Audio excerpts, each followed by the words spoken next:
Hello, I'm Casper Leach, and thank you for taking time for Hemp. Today we are very honored to have a special guest on our program. This gentleman has changed country music forever with his voice, with his style, and with his singing. He's also helped an awful lot of farmers across America with their plights and their heartaches, and he's also brought to the public a message of hemp legalization that is backing people in Kentucky, such as Gatewood Galbraith and their campaigns, to just conversations on a daily basis on how we should save our planet. Our special guest today is Willie Nelson. Willie, thank you very much for being a guest on our show. Glad to be here. Willie, you've had a chance to see firsthand the heartaches and the plights that our farmers are going through. And a lot of people in their offices and driving to and from their jobs in LA and New York and Chicago don't see the heartache that you've had a chance to witness. Could you share some of that? Well, whenever I first started hearing about the farmers' problems, I was born in a farm community, in a farm town. A lot of my friends are farmers. So I started checking it out. I heard these horror stories about farmers getting foreclosed on and losing their farms, and bankers who were once friendly, now unfriendly. And I heard all these things, and I said, well, something's going on that I'm not aware of. So I started checking it out. And millions of farmers all over this country had been losing their farms at the rate of 1 million a year. What, acreages or 1 million farms? Farmers. You know, at one time there was 8 million working farmers in this country, American family farmers. Now we're down to probably less than 2 million. The big corporations, it's the old story of the big ones eating the little ones. And they're running the small farmer off the land. And when that happens, the farm town closes down. The first thing, the hospitals and the schools go, and then what happens is all these people are now unemployed. They move on to the next big city, which causes the same kind of problems in that city. I think that all the homelessness, alcoholism, insanity, all these things that we experience, unemployment in our country, can be traced back to the first time that the first American farmer was forced off his land when he was unable to make a living off of 100 or 200 acres of land. And the reason for it is because they have asked him, demanded or made it necessary that he raise a crop below what it costs him to raise it. Okay. He loses money for instance, if he, just example figures, for instance, if he were to, it costs him $2 to, or $3 to plant and raise and harvest a bushel of corn, and if he only gets $2.50 for that at the market, then he's losing. Right. And this is an accepted practice in American agriculture today, for the farmer to get less than what it costs him to grow. And they keep trying to justify it with subsidies and whatever. But the American farmer would rather go out here and work hard and make his money the hard way, the way he knows how to do it. Give him an acre, let him do what that acre can do. Let him do it without all the pesticides, without all the chemicals. Don't put his yield so low, his money so low, that he has to use every piece or every gallon of pesticides that he can find to pour on that acre of land in order to get enough money out to almost break even. They have forced him into this position. There are even banks who will not loan you any money at all unless you agree to use X amount of pesticides and chemicals on your land. Oh, really? Absolutely. Because they know that the only way you can make your payment is if you get so much off of that acre, and the only way you can get that much off of that acre is to keep pouring the chemicals to that 1 acre. Wow. Well, now, when did you first become aware of hemp as a cash crop? A couple of years ago, I read a book I think that a lot of us have read by now, called The Emperor Wears No Clothes, and it was in that book there was a reprint of an article. The one thing in that book that I saw that could not be argued with was an article that came out in 1938 edition of Popular Mechanics magazine, February edition, if anybody wants to go check it out, that said a new $1 billion crop for the farmers. Do you think that farmers today would be receptive to growing hemp as a cash crop? Because of all the propaganda we've heard over the years, there are so many people now who believe that it's the evil weed. But we we kind of figured, because of all the products that it can create, that it could be a solution. Well, definitely. I think most people that I talked to had no idea, just like me, that hemp and marijuana was the same thing. We were ignorant of that fact. Also, we were ignorant of the fact that hemp could be used as food. It can be used as clothing. The first Levi's in this country were made from hemp. The first Bibles were printed on hemp paper. The Declaration of Independence, the first 2 copies of this was printed on hemp paper. People don't know that. Willie, now, that kind of like points to some of the things that we were talking about on the income that can be generated for the farms and saving the farms and so on. And we were talking about the difficulty of trying to reintroduce it to the economy. Where do you see hemp actually taking the farmers? If they were to start being allowed to grow it, do you think hemp in and of itself could be the crop that would save the farms for America? In the state of Kentucky, when the leading agricultural crop there in 1937 was hemp, when they took that away from the farmers, it would be like taking wheat away from Kansas, cotton away from Texas, cattle, away from.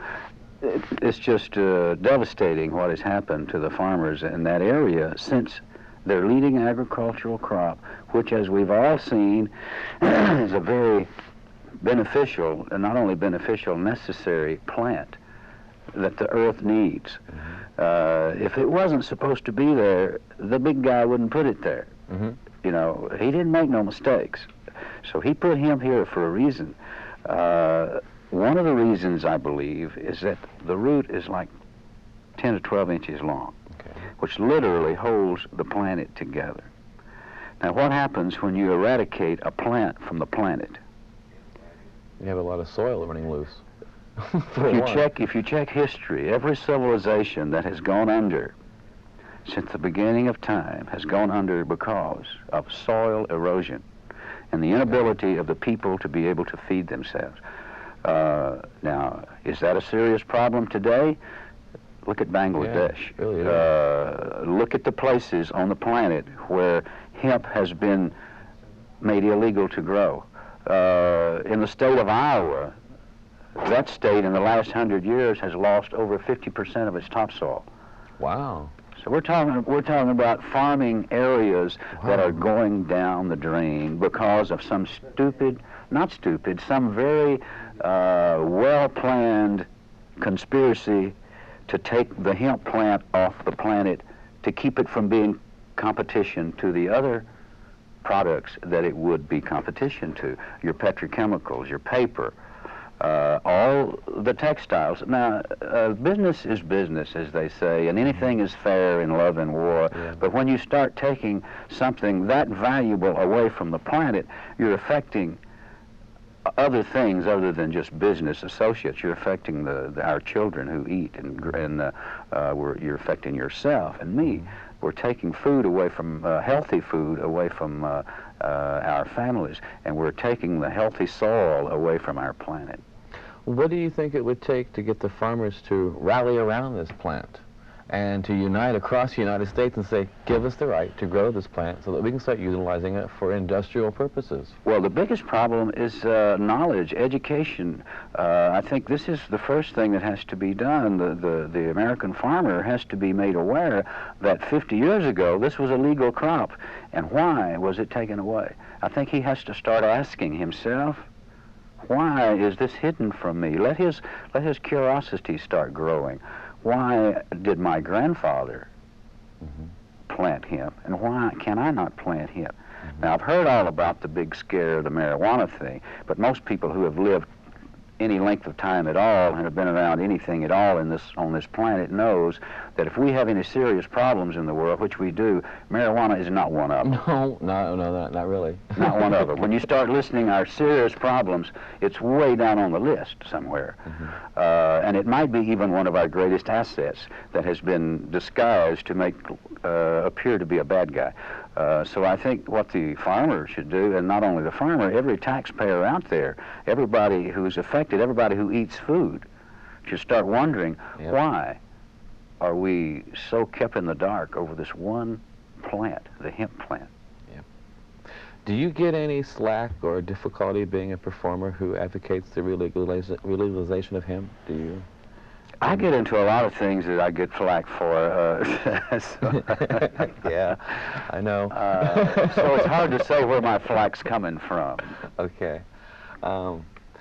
We've had other people on the show ask their own contemporaries and peers to join the fight, and I was wondering if you could do that for us. To say that again, I'm sorry. We've had other guests ask their contemporaries and their peers in their fields to help us join the fight to re-legalize hemp. I was wondering if you could, I thought that's what we've been doing for the last 30 minutes. Sometimes, yes, but people seem to miss the point. Well, I think if they listen to what has been said on this program, if they watch the film that they have seen, if they watch the material that is made available to them, then let them make their own decisions. Let your conscience be your guide, as the old saying goes. Do you think the government has had much to do with the downfall of the farmer? Well, of course. In what way? Well, when our government puts out such agricultural policies that put our farmers out of business, then it's not hard to see where the problem is coming from. Now, when you're out there working with the farmers side by side, do you have an opportunity to witness ways that we, people who are not involved with the farm communities on a daily basis, those of us who are driving to and from work, stuck in our offices, what can we do to help the farmer overcome this misery? They've been together as our backbone forever. There's a great plan that just I became aware of it here a year or so ago, last year in fact. The farmers have come up with this idea themselves. It's called parity giving.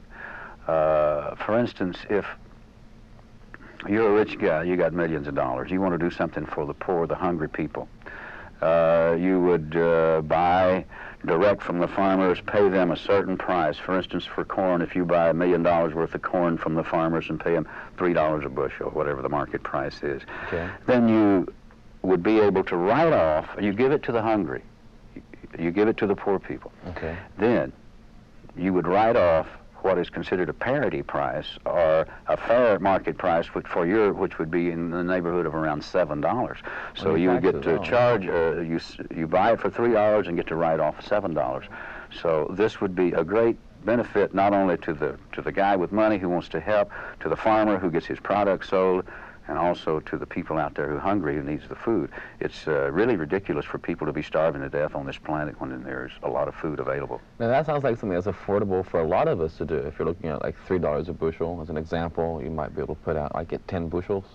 Is there any way of contacting? Well, this is something that has to be introduced through legislation into Congress. There has to be a vote on it. It hasn't happened yet. And it's happening now. It's being written up and getting ready. And we're just trying to call attention to it and make everybody aware of it out there, that when they hear the word parity giving, that they'll know what they're talking about. Well, should we encourage people then to write on a local level to their representatives, or on a national level? And tell their local politicians what's going on, that there is a parity giving program being announced and legislature being drawn up, and to be on the lookout for it, check it out, and see how it will help the farmers in your area. Okay, are there other programs that Americans can get involved with in helping the farmer overcome? Well, of course, Farm Aid is still alive and well, and we're planning Farm Aid 5, and it looks like it will be at the LA Coliseum. Yay. And on November 30th of this year, Thanksgiving weekend.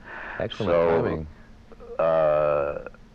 Yeah, it is excellent timing, and it will be a good chance for anyone who wants to help the American farmer to do so. Yeah, I hope I get a chance to be there for that one. If you had the opportunity to express yourself at any one point in time to the American people and deliver the message of the farmer, what would you say? Well, first of all, the fact that you're able to do this television show, and I'm here talking on it, and as people are able to watch it on their television, it means that this idea has come. It's time for people to consider it and make a decision, one way or another. And it's a question you have to ask yourself. Is it important? Is the planet worth saving? Can hemp really save the planet? If it can, why is it kept such a secret from us? Ask yourself these questions, call around, do some research, and make your own conclusions. I tell you, we are facing a world that needs medicines. We are facing a world that needs food. And we're facing a world that's rather stubborn when it comes to dealing with the topic of drugs. They seem to overlook the fact that marijuana is a legal plant, a hemp plant that can be grown for, as we've said, paper, fiber, and fuel. We have people overseas who are growing it for just that. Is there anything that we can learn from our brothers and sisters overseas, do you think, that would help reintroduce us into our economy? Well, you must remember that our brothers and sisters overseas are controlled by the same people who control us here. Their planning habits.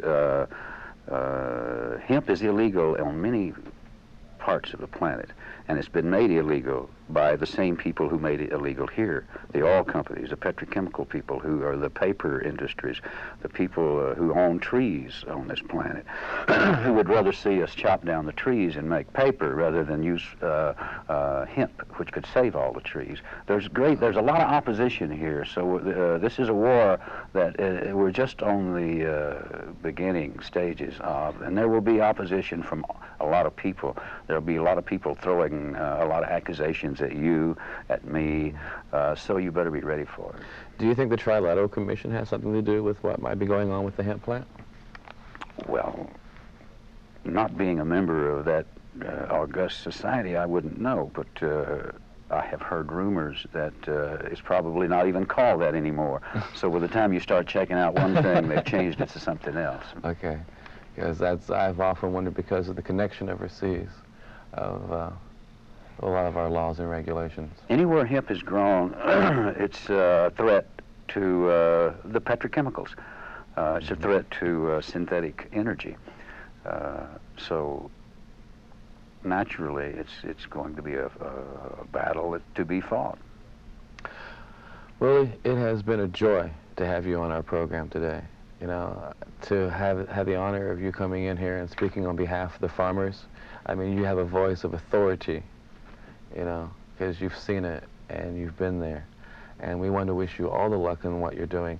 Is there any place that anybody can write or get in contact if they want to get and participate in farm aid, or if they want to find some way of helping the farmers in their states? Is there any organizations that you can think of that might benefit from? There are many organizations. Farm aid funds many different organizations, agricultural movements in all the states, all the areas, and it's very simple to find out who in your area represents the farmers, the Farmers Alliance or whatever. There's many organizations, and you can look in your phone book or ask your neighbor and find out who, or you can also call 1-800-FARM-AID. Excellent. Thank you very much. Again, I want to thank you all for tuning in to enjoy this program called Time for Hemp. We realize that sometimes we walk on the edge, but our purpose here is to educate and to help free the victims from their pains and their plights. So the next time that you have the opportunity to sit down with a little time on your hands, pick up a piece of paper and pencil, write your congressperson, write your senators, write the president, write the vice president, get up off your fannies and get out that door and go actually do something physical to make this world a better place. I hope that you've had the opportunity to enjoy the benefits of hemp in your life in various fashions, and I hope that the next time you see me, you'll know that it's time for hemp. Thank you very much. I'll see you next time.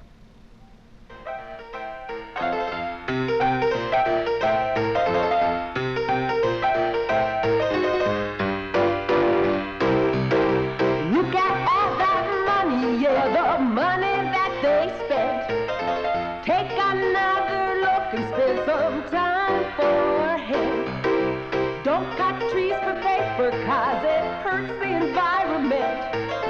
Stop deforestation, yes, it's time for hemp. Whoa, an acre of hemp makes 20 bales